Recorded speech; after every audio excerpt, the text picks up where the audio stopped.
Mari sama-sama kita berdoa sebelum membaca merenungkan firman-Nya. 听到之前，我们先祷告。 Bapa di dalam surga, kami bersyukur di hari perhentian yang Kau berikan kepada kami. 主，我们要感谢你，在这个安息日， Kami boleh datang memuji memuliakan nama-Mu. 我们可以来赞美敬拜你。 Dan tiba waktunya bagi kami untuk membuka firman-Mu ya Tuhan. 这时候，我们要打开你的话语。 Kami mohon ketika kami membuka firman-Mu, bukalah juga hati kami. 同时也求你张开我们的心窍， Jadikanlah hati kami seperti tanah yang baik, 使我们的心成为良田， supaya ketika benih firman-Mu ditaburkan, boleh sungguh-sungguh berakar, bertumbuh, dan berbuah nyata di dalam hidup kami. 当你的话语撒在我们心中的时候，我们可以结出果子。 Berkati hamba-Mu yang menyampaikan dan menerjemahkan. 求你来赐福于你讲的和翻译的仆人， Berkati kami semua jemaat-Mu pagi ini. 也求你赐福于我们每一位人。 Tolong kami bukan hanya jadi pendengar firman yang setia, tapi mampukan kami jadi pelaku-pelaku firman-Mu. 使我们不是听道者，而我们也是可以成为行道者。 Di dalam satu nama yang kudus dan berkuasa, 我们奉那圣名祷 nama 告， Tuhan kami Yesus Kristus, 耶稣基督的名， kami menyerahkan pemberitaan firman-Mu. 我们交托这时间。 Amin. 阿明， Shalom. 平安。 Selamat pagi Bapak Ibu Saudara yang dikasihi Tuhan. 主内弟兄姐妹们，早上好。 Kesempatan ibadah biarlah bukan hanya menjadi kebiasaan rutinitas belaka, 让我们敬拜不是我们常做的这仪式而已， tetapi kiranya setiap kita boleh berjumpa dengan Tuhan secara pribadi dalam setiap ibadah kita. 在我们每一个星期的敬拜里，我们可以个人一见上帝。 Hari ini kita akan membahas satu tema yang menarik tentang misi di dalam dunia pekerjaan, mission in the marketplace. 今天的主题就是市场里的使命。 Saudara, nanti sama-sama kita akan melihat dua hal pada pagi hari ini. 今天我们要思想两项事情。 Yang bagian pertama saya akan mencoba menjelaskan bagi kita apa artinya hidup di dalam misinya Allah. 我首先要解释什么就叫做我们活在神的使命里。 Dan di dalam bagian yang kedua kita akan melihat bagaimana misi itu di tengah-tengah pekerjaan kita. 然后我们要看我们在职场里的使命是什么。 Mari sama-sama kita akan melihat bagian yang pertama terlebih dahulu, misi Allah. Apa yang dimaksud dengan misinya Allah? 那神的使命是什么呢？ Pertanyaan yang menarik di dalam kehidupan manusia adalah pertanyaan tentang mengapa saya ada di dunia ini. 每个人都会问我为何有在这里呢？ Semua kita punya keinginan tentunya untuk sebuah kehidupan yang sukses. 每个人都想有成功的生活。 Bagaimana kita mendefinisikan sukses? Ada berbagai hal. 那我们成功的生活的含义是什么呢？ Ada yang melihatnya dari pendidikan, kalau sudah bisa menempuh pendidikan makin tinggi, wah itu sukses. 有人是说，若你有很高的学问，那你就成功了。 Ada yang melihat dari sisi karir, kalau ada peningkatan dalam karir, oh itu yang namanya sukses. 若你有好的职业，你觉得你已经成功了。 Ada juga yang bilang, lihat dulu berapa banyak uang yang dia punya, itu namanya sukses. 有的人说，你要看他赚的钱有多少。 Ada yang sederhana sekali cita-citanya. 有的人就有很简单的目标， Menikah, punya keluarga, and live happily ever after. 可以结婚，有好美满的家庭，美满的生活，永远快乐。 Apapun yang kita inginkan dalam kehidupan masa depan kita, tentunya kita ingin yang baik. 无论我们想要的是什么，我们的目标就是我们有光明的将来。 Nah, tapi saudara, sadarkah kita bahwa sebenarnya setiap kita sedang menghidupi sebuah cerita? 可是弟兄姐妹们，我们是否感悟到，我们每一个人都在讲我们自己的故事？ Setiap kita sedang menghidupi sebuah cerita, entah yang kita dapatkan dari orang tua kita, atau mungkin kita dapatkan dari masyarakat di sekitar kita, di mana kita dibesarkan. 那故事是可能是我们的父母传给我们的，或者我们是从我们周围的人学的。 Sehingga menarik untuk memperhatikan bahwa sebenarnya kita sedang menghidupi sebuah cerita. 我们每一个人都在讲我们自己的故事。 Nah, menariknya begini saudara, 吸引人者是这样。 saya kasih sebuah kutipan dari seorang teolog bernama Timothy Keller. 我这里有一个人蒂莫蒂·凯勒所讲的， Dia mengatakan orang tidak bisa membuat apapun menjadi sesuatu yang masuk akal atau memiliki arti atau meaningful tanpa sebenarnya menempatkannya di dalam semacam alur cerita. 他在说，如果一人不将事情放入某种故事的情节中，那就无法让任何事情变得有意义。 Saya kasih contoh saudara ya. 我给一个例子， Misalnya kalau cerita kita yang kita anggap paling utama, kita sedang menghidupi cerita tentang uang, 那我们的故事是关于我们的钱财。 maka saudara perhatikan semua pilihan-pilihan dalam hidup kita sebenarnya terkait dengan cerita besar kita. 那就是我们的生活的选择，就是关于我们将讲的故事，我们的原则。 Misalnya saya mau memilih kerjanya apa, bidangnya apa, karena saya memilih terkait dengan ada uang yang saya mau terima. 就是说，我要赚得多少钱，那我就选择我应该在哪一方面工作。 Ada orang yang cerita besarnya keluarga, semuanya demi keluarga sehingga pilihan-pilihan yang dia ambil terkait dengan supaya keluarganya. 有的人的故事注重家庭的生活，所以他的生活的选择，他所选择的都有跟家庭有关。 Dan kalau kita pikir-pikir sebenarnya ada banyak cerita yang sedang saudara dan saya hidupi. 看起来你我正在讲很多的故事。 Nah, yang menjadi pertanyaan bagi kita, kalau setiap kita punya cerita, maka pertanyaannya, apakah pencipta kita waktu menciptakan kita, dia punya cerita buat kita? 如果我们每一个人都有我们自己的故事，问题是，那创造我们的创造者，当他创造我们的时候，他是否也有一个故事？ Sebuah kutipan berkata, jika hidup adalah sebuah cerita, tentunya ada seorang pencerita atau yang menuliskan cerita itu. 如果我们的生活是一个故事，那一定有一个讲故事的人。 Sehingga pertanyaannya, apakah saudara dan saya sedang menghidupi cerita pencipta kita atau sekadar cerita kita sendiri? 那我们所遵循的，我们的过程，我们所讲的故事，是我们个人的故事，还是我们讲那个创造者的故事？ Mungkin kita bertanya, kalau ceritanya pencipta kita, ada di mana cerita itu? 那创造我们的故事有在哪里呢？ Apa ceritanya Allah buat kita? 那神的故事跟我们有何关？ Maka saudara, kita akan menemukan kisah Allah, cerita besar Allah di dalam Alkitab. 那我们看到神的故事就有在这圣经里。 Pertanyaannya, Alkitab ini banyak cerita atau satu cerita? 问题是这本圣经里只有一个故事，还是有许多的故事？ Kalau ditanya, satu cerita atau banyak cerita? 如果人家问我们是只有一个故事，还是有很多个故事？ Tentu kita harus menjawab dua-duanya. 我们两个答案都是对。 Di dalam Alkitab kita ada ceritanya Adam, ceritanya Musa, ceritanya Paulus, ceritanya Petrus. Ada banyak cerita. 在圣经里有亚当的故事，有摩西的故事，有保罗的故事，有彼得故事等等。 Tetapi pada saat yang sama, Alkitab kita dari awal sampai akhir ada satu cerita utama. 同时，这个圣经从开始到结束，只有一个同样的故事。 Mulai dari kitab Kejadian sampai Wahyu ada satu cerita. 从创世纪到启示录，只有一个故事。 Inilah God's big story, cerita besarnya Allah. 这就是上帝大的故事。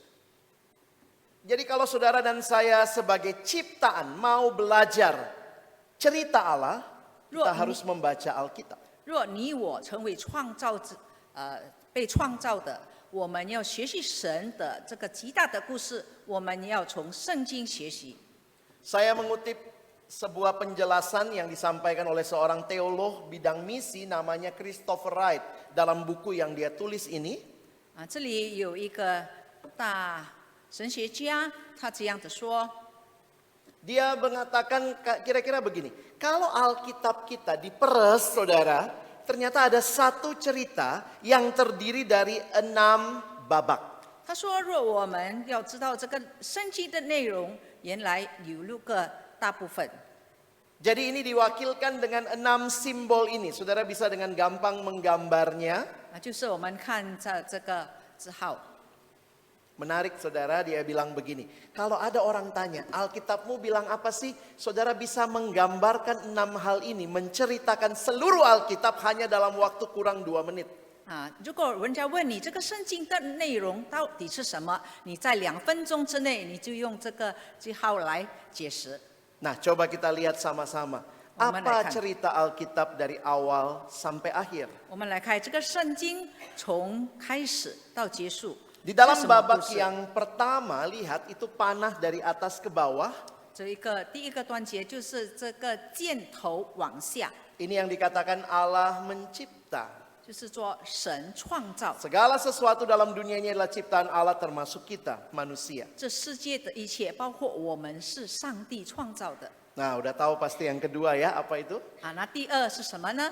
Manusia jatuh dalam dosa, manusia berontak kepada Allah. Itulah kejatuhan. 就是第二，人违背上帝而陷入罪恶里，就是堕落的时候。 Dalam bahasa Inggris itu disebut fall, atau ada juga yang mengatakan rebellion, karena manusia berontak kepada Allah. 就是人违背上帝。 Nah, yang paling kita ingat simbol yang mana? 我们认识的是，我们最熟悉的是 Nomor 哪一 4 个？ ya. 第四。 Nah, nomor 4 itu kan Yesus itu ya. 那是第四，就是代表耶稣。 Sejak manusia jatuh ke dalam dosa sampai Yesus datang, Allah memberikan janji, promise. 自从人犯罪之后，到耶稣要来的时候，上帝给我们应许。 Dan ketika Yesus datang di dalam sejarah, Yesus menjadi pusat daripada kehidupan orang percaya karena dia menebus yang disebut redemption. 在人的历史里，耶稣成为人家所记得的，因为他就是那个救赎主。 Tapi menarik saudara, Yesus kemudian setelah dia mati, dia bangkit, dia naik ke surga. 可是耶稣当他赎罪的时候，他被钉十字架、受死而复活升天。 Dan dia berjanji bahwa dia akan datang kali yang kedua. 他应许我们，他必第二次的再来。 Nah, lihat panahnya, Yesus kan datang ya. Mama 我们看 babak 6, 在第6个步骤，那个箭头往 itu 下， namanya new creation. Ciptaan yang baru. Allah akan membaharui segala sesuatu. 新造的。 Saudara buka Alkitab kita, kitab Wahyu bicara babak 6. 那我们开圣经看启示录，就是关于这个新造的人。 Babak 6 sudah terjadi? 第6个步骤已经发生了吗？ Belum ya? 还没有。 Sekarang pertanyaan saya, kita hidup di babak berapa Bapak Ibu sekalian? 弟兄姐妹们，那我们活着在哪一个步骤呢？ Babak berapa? 哪一个？ 5 ya. Jangan bilang 2, oh saya sebelah ular waktu itu enggak ya. 是第5个步骤。 Oke, kita ada di dalam babak yang kelima. 我们在第5个步骤。 Apa judul yang diberikan oleh Christopher Wright dalam babak yang kelima? 那 Christopher Wright 在第5步骤的时候，他给什么主题呢？ Menarik dia memberikan judul babak kelima adalah mission. 就是使命。 Jadi kalau saudara secara sederhana mengerti misi, 弟兄姐妹，你要很简单的认识这个使命。 semua kita yang hidup menantikan Kristus yang akan datang kedua kali, kita yang telah ditebus, kita ada di dalam misi. 那我们每一个人已经被耶稣救赎的，我们等候耶稣的第2个再来，我们每一个人都在肩负这个使命。 Jadi kalau saudara sekarang perhatikan konsep Alkitab sebenarnya 其实这个圣经的概念， Jadi bukan kita yang punya cerita, lalu kita minta Tuhan masuk dalam cerita saya, berkati cerita saya. Bukan demikian. 不是说我们的故事，我们要请上帝来赐福于我们，赐福于我们，让我们能够施行我们的故事。 Tetapi sebenarnya ada Allah yang punya cerita dan dia menciptakan kita supaya saudara dan saya berbagian dalam misinya. Allah mengundang kita dalam ceritanya. 最重要的是上帝的故事，我们要明白上帝的故事，让我们在上帝的极大的故事里有份。 Coba kalau saudara sadari ini dengan baik, maka ingat kita semua adalah misionaris. 若你们很好的领悟了这个大使命，那我们每一个人都能遵行这个使命， Tentunya dalam arti yang umum. 就是在一般普遍的解 Karena 释。 semua yang sudah percaya karena penebusan Kristus di babak 4, kita semua yang menanti dia akan datang, kita ada di dalam misi. 若我们每一个人相信我们已经被耶稣救赎了，我们在等候耶稣第二次再来，我们每一个人在肩负这个使命。 Apapun yang saudara kerjakan, saudara berkeluarga, konteksnya harus dalam penggenapan misi Allah. 无论你做任何事，若你在家庭里，那你要呈现你在家庭里的使命。 Saudara yang studi, saudara yang bekerja, saudara yang melakukan segala hal, kita semua ada di nomor 5. Kita ada di dalam misinya Allah. 我们无论是学生，无论是你是在事业里的，我们每一个人都有在这个第5个段节里。 Saya pernah ketemu jemaat, dia bilang, wah Bapak masih di perkantas ya, masih hamba Tuhan ya Pak. 我有认识一个会友，他说啊，牧师你还在 perkantas， 你还在侍奉。 Terus saya bilang loh ya kan situ hamba Tuhan juga. Dia bilang oh kalau saya bukan Pak, saya mah kerja biasa, saya hamba uang. 啊，他是说，那牧师说，那你也是神的仆人嘛？他说不是，我不是神的仆人，我是钱的仆人。 Bagaimana kita melihat hidup kita ada di dalam cerita besarnya Allah. 我们每一个人要视为我们的生活，我们的故事是在上帝的极大的故事里的一部分。 Jadi ada pencipta yang punya cerita buat hidup saudara. 有一个创造者对你我每一个人有自己的故事， Dan saudara ada di dalam ceritanya, dalam misinya. 我们每一个人有在上帝的故事里。 Nah saudara yang dikasihi Tuhan, seringkali kita mengerti misi terlalu sempit. 弟兄姐妹们，我们每一个人其实对这个使命的了解很窄。 Ini yang kadang-kadang membuat kita jadi lupa bahwa kita semua adalah misionaris-misionaris Allah. 我们常常就忘记了，我们每一个人就是上帝的宣教师。 Semua gereja, sebagian besar gereja pasti punya tim misi, 我们每一个教会常常会有差传部， punya proyek-proyek misi, punya pelayanan misi di daerah-daerah, dan saya harap kita semua mendukung misi itu. 有很多的工作计划，在某个地方都有计划，而我们每一个人都必须支持。 Beberapa kali dalam 1 tahun biasanya kita ikut tim misi. Ada beberapa yang mungkin pergi ke daerah melayani. Puji Tuhan itu hal yang baik. 一年之内，我们可能在几天，我们有到特别的一个地方来做差传的工作，那个很好。 Mungkin kita pergi misi selama 1 minggu begitu ya. Jadi selama 1 tahun kita kasih waktu 1 minggu kita pergi pelayanan misi ke daerah. 可能在一年里面，我们1个星期的时间，我们就到某个地方来做差传的工作。 Sekali lagi itu baik. Kita kerjakan kalau kita bisa terlibat kita lakukan. 若我们能够参与这个工作是很好。 Tapi seringkali yang jadi pertanyaan saya, 1 tahun itu kan 52 minggu. 可是我的问题是在一年里之间有50个星期。 Kalau 1 tahun 52 minggu, pergi bermisi 1 minggu, lalu 51 minggunya saudara kasih judul apa? 若你一年之内52个星期，你1个星期做差传的工作，那其他的51个星期你在做什么呢？ Kenapa misinya cuma 1 minggu? 为什么只有1个星期的时间来做差传的工作？ Tapi kalau kita mengerti konsep ini, maka seluruh hidup kita 52 minggu kita sedang dalam misinya Allah. 可是说我们明白真正使命的这个概念，我们明白整年我们是在做差传的工作。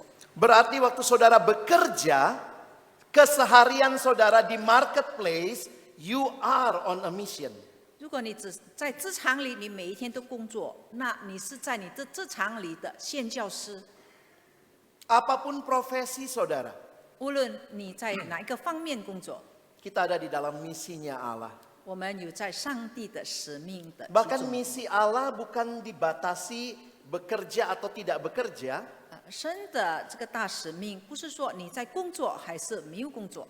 karena biasanya begitu ya, kita bilang ini kerja karena masih ada uang, menghasilkan uang. Kalau sudah, oh ini udah pensiun, udah nggak ada duit, berarti sudah nggak kerja. 我们常常认为，那工作是意思说你还可以赚一点钱，那个叫做工作。那你退休了，你没有在工作。 Kalau saudara perhatikan di dalam Alkitab, bekerja pertama kali tidak diasosiasikan dengan uang. 如果弟兄姐妹看圣经，第一次的工作不是没有以前有关。 Adam Hawa bekerja di Taman Eden, 亚当夏娃在伊甸园里工作， ada uangnya di situ. 他们可以赚钱吗？ Jadi sebenarnya bekerja pada prinsipnya adalah melakukan sesuatu bagi kemuliaan Allah, bagi kebaikan sesama. 其实我们工作的原则就是说，我们所做的可以荣耀上帝，带给人有益处。 Dan ketika kita melakukan itu, kita mendapat pemenuhan kebutuhan hidup kita. 那我们这样做，我们能供应我们日常的需要。 Itu bagian dari cara Allah bekerja memenuhi kebutuhan kita. Sekarang kita terimanya dalam bentuk gaji. 这里就是说，上帝来赐给我们有工作，使我们得吃得用。现在就说好像的薪金。 Tapi jangan dibalik seolah-olah kalau tidak punya gaji tidak kerja. Bagaimana dengan orang tua kita? Ibu rumah tangga juga tidak dapat gaji khusus begitu ya. 可是我们不要翻过来说，若没有钱、没有得到钱的、没有赚钱的，那不是工作。 Jadi kalau saudara memperhatikan konsep misi ini, 那我们看这个使命的概念， dengan memahami God's big story kita seharusnya mengerti bahwa keberadaan kita, baik kehidupan kita, baik pekerjaan kita, keseharian kita, itu bukanlah tanpa arti ataupun tanpa sebab. 最主要领悟了上帝的这个故事，我们应该明白，我们的生命、我们的工作，而不是偶然的存在。 God's big story menempatkan kita sebagai partisipan, kontributor di dalam cerita besar Allah. 神使我们来参与到他的故事里。 Apa yang saudara dan saya lakukan harus dilihat sebagai bagian dari keseluruhan kisah Allah di dalam dunia ini. 你我所做的工作，我们要视为上帝在世上的作为的一部分。 Keberadaan kita penting, pekerjaan kita juga penting. We mattered, our work mattered. 我们的存在很重要，我们所做的工作很重要。 Maka hadirlah untuk juga melihat di mana bagian kita di dalam cerita Allah. 那我们每个人要看我们在上帝的故事里的地位。 We are on a mission from God. 我们是来肩负上帝的使命， Dan kita berpartisipasi di dalam misi Allah ini.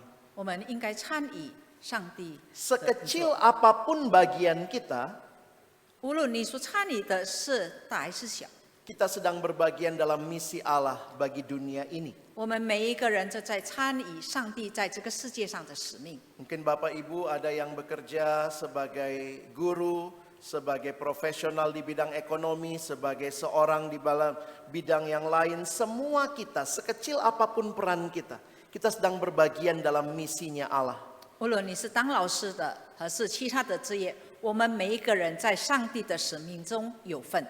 Allah mau membaharui dunia hukum di Indonesia melalui siapa? Melalui saudara yang bekerja di bidang hukum. 上帝要改善我们印尼国家的立法，借助谁呢？就是借助这个基督徒。 Allah mau membangun kesehatan bagi masyarakat melalui siapa? Melalui saudara yang bekerja di bidang kesehatan, mungkin sebagai dokter, perawat, dan seterusnya. 上帝要改善我们国家的卫生部还是健康部，借助谁呢？就是借助基督徒的医生和其他的基督徒。 Marketplace, dunia kerja harus dilihat sebagai ladang misi Allah. 我们日常就要看，我们要视为我们这场是上帝的使命。Kadang-kadang kita pikir yang ditampilkan di gereja itu yang misi. Pergi ke tempat jauh, hidupnya agak menderita, oh itu misi. Kalau saya bukan misi. 可能我们常常看教会所宣传的，我们要到某个地方来帮助那个缺乏的人、需要的人，那才是使命。那我们没有参与这个差传的工作。 Ada yang bercanda sama saya, iya kalau yang sana dia pergi misi Pak, kalau saya permisi gitu ya. 也是说呀，他是在做神的工作，在完成神的使命，那我就这样的过去。 Maka sekarang mari kita melihat bagaimana kita hadir di dalam ladang misi kita, di dunia pekerjaan kita, bagaimana prinsip yang harus saudara dan saya bawa. 那我们来看，我们在我们职场里什么原则，我们应该注重的，让我们可以肩负这个上帝的使命。 Ini prinsip keterlibatan Kristen di dalam dunia ini belajar dari doa Yesus bagi murid-muridnya. 我们每一个基督徒要学，在约翰福音里，耶稣对他的门徒教导他们的原则。 Saya membacakan ayat 15 sampai 17 dalam bahasa Indonesia, dilanjutkan 18 dan 19 di dalam bahasa Mandarin. Aku tidak meminta, ini doa Yesus ya, aku tidak meminta supaya engkau mengambil mereka dari dunia, tetapi supaya engkau melindungi mereka daripada yang jahat. Mereka bukan dari dunia, sama seperti aku bukan dari dunia. Kuduskanlah mereka dalam kebenaran, firman-Mu adalah kebenaran. 18节，你怎么样差我到世上，我也照样差他们到世上。我为他们的缘故，自己分别为圣，叫他们也因真理得胜。 Saudara perhatikan yang saya berikan warna berbeda di situ. 是你看我强调的， Kita diutus Allah ke dalam dunia. 上帝差我们到世界里。 Jadi kalau ada orang Kristen di dunia lalu bilang, Tuhan ngapain aku ada di sini? Saudara lupa ya, ini doa Yesus, kamu aku utus ke dalam dunia. 若有人好像不甘愿他在世上里的时候，要记得这是耶稣的祷告，让我们有在这个世界里。 Tapi menarik dikatakan kamu bukan dari dunia. 可是耶稣说你不属世界， Jadi bagaimana kita harus terlibat di dalam dunia tapi bukan dari dunia? 那我们应该怎么样行呢？我们不属世界，可是我们有在世界里。 Prinsip apa yang harus dibawa orang Kristen di dalam dunia? 那我们活在这个世界里的时候，应该有什么原则呢？ Ini prinsipnya, in the world but not of the world. Murid Tuhan ada di dalam dunia namun bukan dari dunia. 上帝的门徒有在世界里，可是不属于世界。 Maksudnya apa saudara? Yesus Kita sama. tidak hidup ikut nilai-nilai dunia meskipun kita ada di dalam dunia. 虽然我们在世界里，可是我们没有遵行世界的价值观。 Jadi nilai dunianya yang harus kita waspadai. Jangan sampai kita ikut nilai dunia. 那我们要很注意这个世界的价值。 Bagaimana kita perhatikan hidup kita? Kita harus bertanya kalimat ini ya. Sejauh mana kondisi dunia jangan-jangan sudah mewarnai pemikiran kita? 在这世界里影响你到了什么地步？ Saudara mau jadi misionaris di dalam dunia pekerjaan, tapi tanya lagi, jangan-jangan nilai dunia mewarnai pikiran kita? 你愿意在你职场里成为耶稣基督的宣教师，可是你也怕这个世界的价值观影响你。 Contohnya apa ya? Ini beberapa Momenkan contoh list. nilai dunia yang saya coba garis bawahi. 这是几个例子。 Nah, misalnya sekarang yang dunia kita ukur semua dari materi, makanya materialisme menjadi nilai yang mengerikan. 世界的价值观唯一就是唯物主义者。 Tapi dari mana orang belajar matre? 那我们怎么样学习会叫这个唯物主义呢？ Coba saudara, saya mau tanya, ada nggak yang pulang sekolah anaknya dilesin matre? Pergi les matre ya nak? Ada? 有特别你可以补习，你学习很会，你就成为这个唯物主义者吗？ Dari mana dong mereka punya konsep matre? 那你怎么样学着有这样的观念呢？ Jangan-jangan dari kita juga orang tuanya. 可能是我们父母无意中教导的。Walaupun tanpa sadar ya, orang tua misalnya kalau lagi kumpul-kumpul keluarga terus bicara begini ya. 可能是我们无意中我们影响小孩子，可能在家庭聚合的时候， Itu anaknya ommu, itu namanya sukses. Lihat baru ganti mobil. 你看你的舅舅的孩子，他是成功了，他换新车。 Masuk tuh di pikiran anak-anak. Oh, kata mama gua, kata papa gua, sukses itu kalau materinya punya mobil. 那小孩子就开始是想，哦，在我爸爸妈妈的眼中，那成功就说我可以换一辆新的车。 Itu namanya sukses. Nah, Lihat, baru成功。 pulang S2 dari luar negeri. 他如果毕业了从外国回来，那就是成功。 Pasti lebih bangga lagi ya kalau baru pulang S2 dari luar angkasa. 特别是他从太空回来，那跟使父母得到骄傲。 Jadi jangan heran, banyak profesional Kristen, namanya Kristen pakai kalung salib, tapi matre. 那我们不能怪很多的基督徒的专家专职人，而他外表看了有这个十字架牌。 Kamu ada di dalam dunia tapi jangan ikut dunia karena kamu bukan dari dunia. 你是在世界里，可是你不要跟随这个世界的价值观，因为你不属世界。 Hati-hati jangan jadi guru yang matre, dokter yang matre, ekonom yang matre, arsitek yang matre, kontraktor yang matre. Inilah realita yang harus kita waspadai kalau kita mau bermisi dalam dunia ini. 若你要参与上帝的使命的工作，那你不要成为那唯物主义者的专家。 Kalau semua diukur sama materi, siapa yang paling berbahagia? Koruptor dong. 如果你一切都以物质来衡量的时候，最高兴的就是那个贪污的人。 Saya dapat kesempatan khotbah di salah satu sekolah Kristen untuk orang tua murid. 有一天我在一个基督徒学校里给一个讲座，为家长讲 Judul 座。 khotbah saya waktu itu nilai atau karakter. 就是说你要这个分数和是品格。 Karena banyak juga orang tua cuma senang sama anaknya punya nilai bagus apa tidak. 因为许多的家长很注重小孩子得到好的分数。 Maka dalam persiapan saya menggumulkan kalau kita cuma tanya anak pulang sekolah nilaimu tadi berapa, dapat 10 mama itu hanya nanya nilai. 如果我们孩子回来考试的时候，我问他你得到几分，他说10分，那我们就是说这只是分数而已。 Tapi kalau kita masuk lebih jauh kepada karakter, pertanyaannya adalah kamu dapat 10 nyontek nggak? 可是若我们再深一步，我们问他你得到这个10分，你是诚实吗？还是作弊？ Jangan cuma senang orang dapat nilai, dapat materi, tapi lupa apakah dia peroleh dengan cara yang benar. 若得到好的分数、好的成绩的时候，不要忘记问他是怎么样得来的。 Banyak nilai-nilai yang hati-hati, tipis sekali. Jangan-jangan tanpa sadar kita udah ikut nilai-nilai itu. 我们要很注重我们所注重的价值观。 Ini kalau kita bahas satu-satu bisa seminar saudara ya. Pragmatis lah, konsumeris lah. Kita boleh belanja nggak? Boleh, tapi jangan kecanduan belanja kan? 这里实用主义或者享乐主义或是消费主义，我们可以购买东西吗？当然可以。 Hedon banget ya dunia ini sekarang.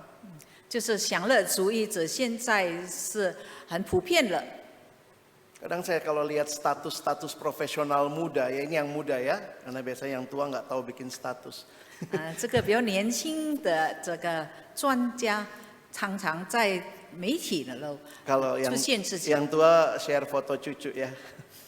老了就把他的孙子的照片来发出来。 Wah dia sharing gitu, work hard, play hard. Wah, 就 gitu 是他 kan? 讲努力工作，尽情玩乐。 Ini nilai Kristen bukan sih?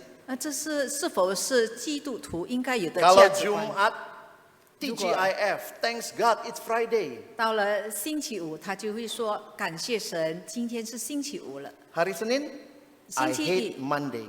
我讨厌星期一。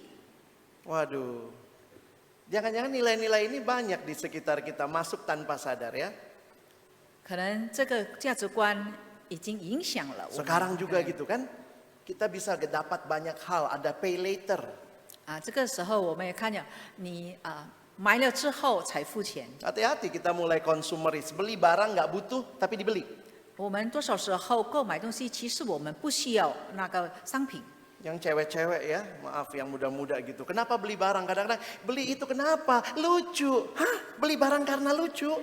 有的一般的年轻女人，你说为什么要购买那个东西？很可爱，很好玩。 Belum tentu butuh, tapi lucu. 它其实不值得需要，可是因为它好看，很好玩。 Siapa tamu yang paling sering datang ke rumah saudara sekarang? 现在是什么客人常常来你的家？ Itu lebih rajin dari orang besuk gereja. 比这个教会的探访组还更常到你家 Tamunya 里。 siapa? 是谁 Paket.？就是你在网上购买的商品。 Paket. 商品那个 Itu kayaknya seru sekali ya. Karena ini dunia dulu gampang banget, cuman tinggal klik. 现在很简单，你只需要按一个钮。 Hati-hati saudara, misionaris tapi nilainya dunia. 你是上帝的宣教师，可是你 Kita- 拥有的是世界的价值观。 Kita in the world but not of the world. 我们是在世界里，其实我们不属世界。 Maka apapun profesi kita, ya nggak masuk Ulun. ibu rumah tangga ya, silakan tambah sendiri ya. 这里没有包括家庭主妇，你自己讲下去 Apapun profesi kita, saudara dan saya, kita hadir menjadi misionaris Allah di dunia milik Allah, di dalam ceritanya Allah. 无论你的职业是什么，我们每一个人的故事必须在耶稣的使命里。 Jadi pengusaha Kristen yang betul-betul membangun kerajaan Allah lewat pekerjaan saudara. 你去做你的工作，你好好成为一个基督教的企业家。 Jadi guru Kristen, jadi ekonom, jadi ahli hukum, jadi bidang kesehatan, semuanya di dalam cerita besarnya Allah. 你成为在基督徒里面的教师，成为工程师等等。 Saya suka kebayang ya, sebenarnya kalau pendeta hari Minggu angkat tangan kasih berkat, itu mengutus begitu banyak misionaris pergi ke dunia profesi. 其实，在崇拜会后，每个星期天，牧师会祝福他的会众会友，让他们预备好来出去传福音。 Harusnya Senin kita suka ya. 其实我们应该很喜欢 Habis 星期一。 Masa habis diberkati besoknya I hate Monday. Jangan minta berkat nanti. 牧师已经祝福你们了，为什么要讨厌星期一呢？ Banyak orang Kristen lupa bahwa dia diutus di dalam dunia. 我们成为基督徒，常常忘了我们是上帝已经差派我们到世界里。 Maka sebagai penutup, bagaimana saudara dan saya bisa mengerjakan misi kita dengan baik sebagai orang-orang di marketplace? 来结束，我们成为基督徒，怎么样会好好的肩负我们这差里的使命呢？ Ada dua hal yang harus saudara dan saya bangun 我们要建立两项子事情， melalui pekerjaan kita. 借助我们的工作。 Saudara bisa lihat penjelasannya, tapi saya jelaskan dengan sederhana. 你可以看他的解释，我很简单的。 Yang pertama, kembangkan kompetensi saudara. 第一就是要发展的责任， Ini yang disebut task of development. Kalau saudara adalah banker, jadilah the best banker. Kalau saudara adalah insinyur pertanian, ekonomi, jadilah the best dalam bidangmu. Kembangkan kompetensi. Itu yang namanya task of development. 弟兄姐妹们，无论你们在什么职业，你们的工作是什么，你必须胜任你的工作，成为一个好的基督徒。 Lakukan segala sesuatu untuk Tuhan. Give the best to the Lord through your job. Melalui 借助 pekerjaan 你的 saudara. 工作，把最好的献给上帝， Bukan cuma supaya dibayar lebih. 不是说要得到更大、更好的薪水。 Tapi waktu pun saudara tidak dibayar lebih pun, saudara memang sangat kompeten di bidang itu. Sehingga kalau orang kasih uang lebih lagi, itu karena orang menghargai kompetensi saudara. 无论你得到的薪金大还是小，你必须继续地胜任你的工作，因为这是你的责任。 Tapi yang kedua, Tiga. jangan lupa, 不要忘记， kita juga agen-agen transformasi. 我们是成为改变的使者。 Maka melalui pekerjaan kita nilai kerajaan Allah dinyatakan. Ada orang-orang yang bahkan lihat hidup kita, datang sama Tuhan. Kamu pengusaha Kristen yang berbeda. 借助我们是基督徒，在工作、在职场里，我们要传讲天国的价值。Transformasi terjadi kalau saudara adalah pengusaha, bukan pengusaha matre, tapi pengusaha yang jujur, yang integritas. Nah, itu beda. 如果人家会有所改变，如果看到你是基督徒的企业家，那你做的是有这个天国的价值。 Ini bagian selanjutnya, the task of transformation. 这就是改变，你要改变人的价值。 Mengapa demikian saudara? Karena memang Tuhan tempatkan kita di dalam dunia sebagai garam, sebagai terang. 为什么呢？因为上帝把我们放在世界里，成为世界的盐，世界的光。 Sebenarnya tidak tepat ya kalau saya bilang cuma sebagai garam dan terang. Karena kalimat aslinya begini. Kamu adalah garam dunia. Tuhan gak cuma bilang kamu garam. Kamu garamnya dunia. Dikasih konteks di mana saudara dan saya hadir. Di dunia. 上帝在马太福音第5章强调说：“你是世界的盐，不是单说你是盐，可是你是世界的盐， Kamu terangnya dunia. 你是世界的光。 Kita bukan dunia.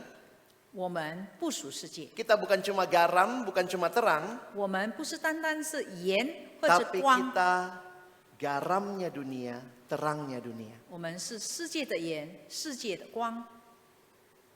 Garam jangan cuma kumpul sama sama garam, nanti jadi gudang garam saudara ya. 盐不要掺跟盐在一起，等下更咸。